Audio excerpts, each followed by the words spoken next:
जब इंसान पापों में इतना डूब जाए कि उसे सही और गलत का फर्क ही समझ ना आए, जब जीवन अंधकार में खो जाए और हर रास्ता बंद दिखाई दे, तब एक ऐसा व्रत है जो सबसे बड़े पापी को भी पवित्र बना सकता है। यह है मोहिनी एकादशी का व्रत।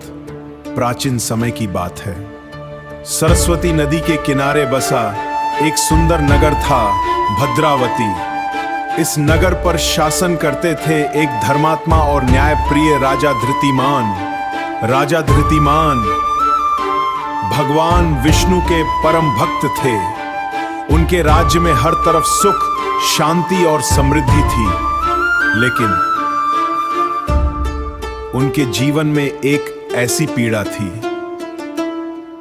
उनके जीवन में एक ऐसी पीड़ा थी।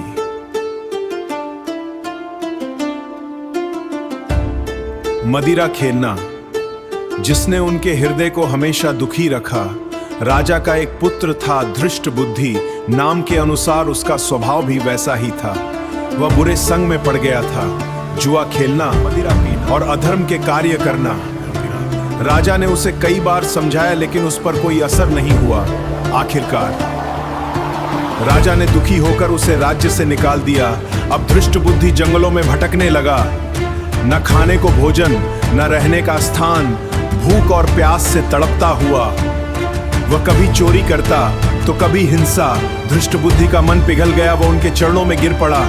ओहे मुनिवर, मैंने जीवन में बहुत पाप किए हैं। क्या मेरे जैसे पापी को भी मुक्ति मिल सकती है? ऋषि कौंडिन्य पूरी तरह अंधकार में डूब चुका था और बोले, वैशाख मास के शुक्ल पक्ष की एकादशी, मोहिनी एकादशी का व्रत। यह व्रत सभी पापों को नष्ट करने वाला है और आत्मा को शुद्ध कर देता है। धृष्ट बुद्धि के मन में आशा की एक पूरी श्रद्धा और भक्ति से मोहिनी एकादशी का व्रत दिन रात भगवान विष्णु का नाम जपने लगा।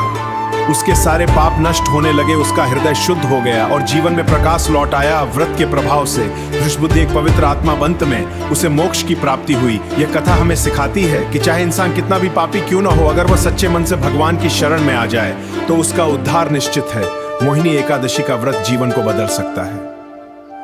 अगर आपको यह कथा पसंद आई हो तो वीडियो को लाइक करें, चैनल को सब्सक्राइब करें।